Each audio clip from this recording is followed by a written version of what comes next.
Bonsoir. Sexe, drogue, violence. Ce soir, nous allons plonger dans le monde trépidant des taxis. Non mais Laura, pour faire un vrai reportage, faut aller sur le terrain. Tu peux pas juste regarder BFM TV.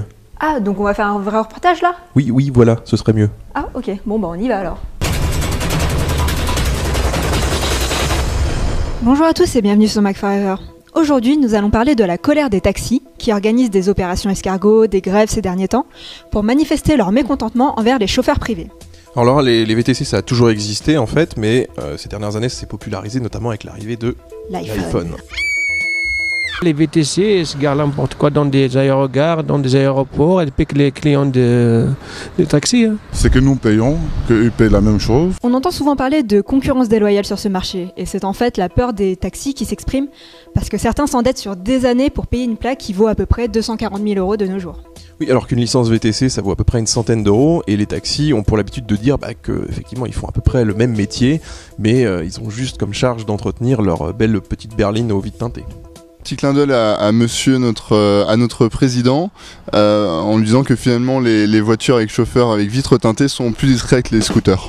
Par autre charge, on entend par exemple l'affiliation à une centrale radio, alors que ce n'est pas le métier premier des taxis, et que ce n'est pas du tout pour ça qu'ils payent une plaque aussi chère. Non, ils payent pas leur plaque pour la radio, mais uniquement pour le droit de stationner en ville un peu n'importe où, c'est-à-dire de prendre des clients dans la rue.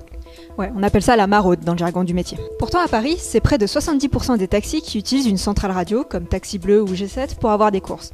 Et certains les utilisent même pour 100% de leur activité.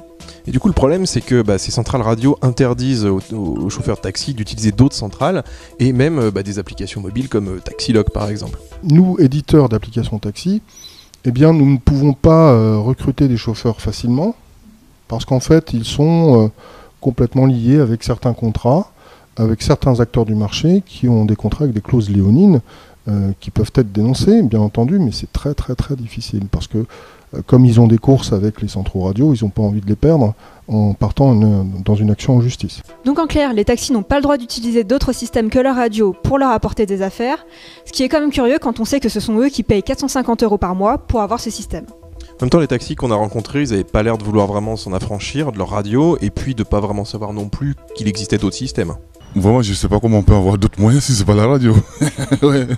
Du coup, difficile pour les startups comme Taxilog de décoller, pareil pour Visucab, alors que l'entreprise essaye de faire évoluer le métier. Oui, Visucab a une idée assez sympa, donc en fait ils ont placé des capteurs dans les gares pour l'instant, où ils indiquent en fait le nombre de gens qui attendent et le nombre de taxis qui sont présents. Donc dans l'application, on sait exactement l'offre et la demande.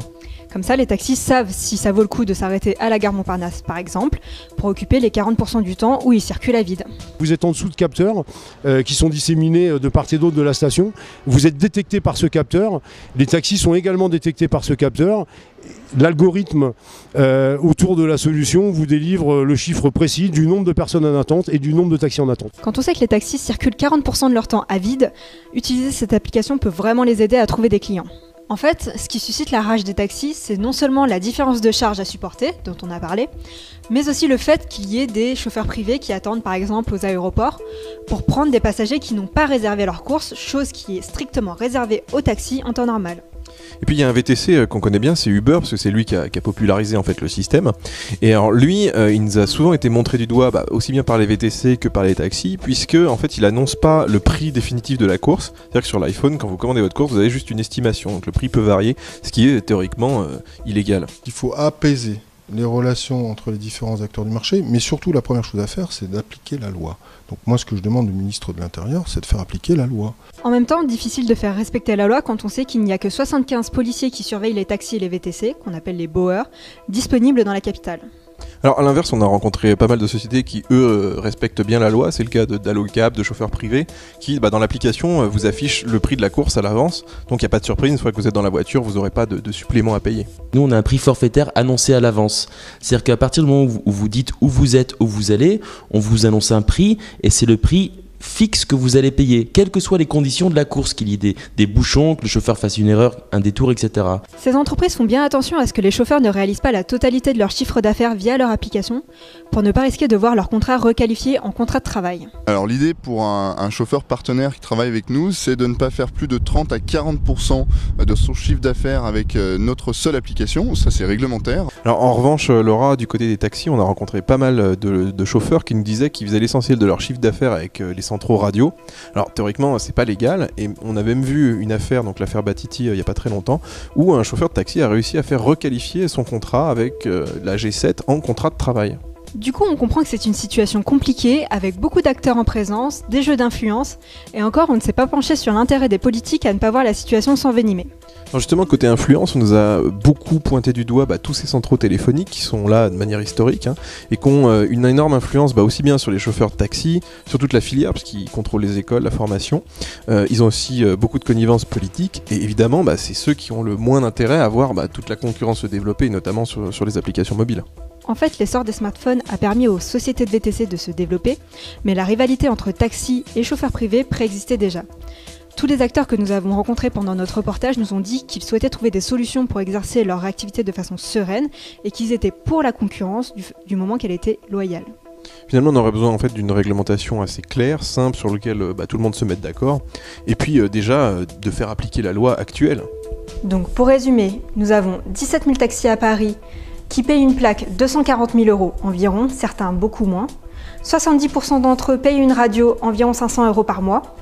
Et ils se plaignent des 4000 VTC qui, eux, n'ont qu'une licence à 100 € à payer et qui ne rétribuent les applications que lorsqu'ils font des courses.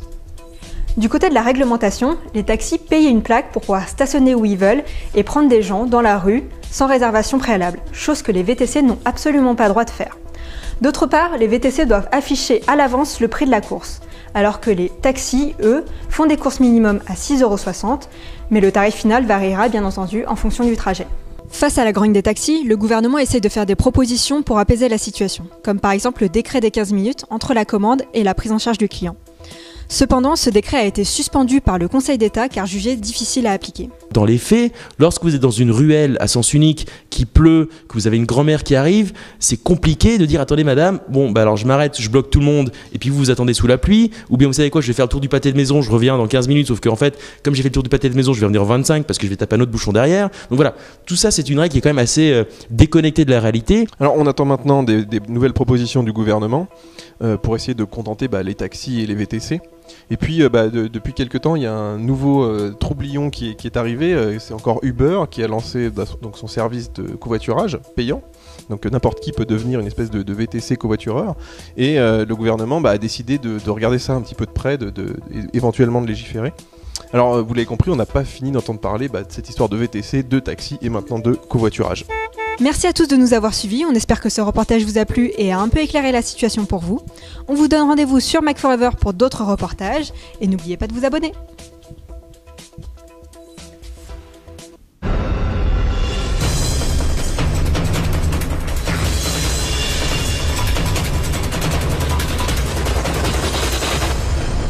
C'est mieux pour choper quoi.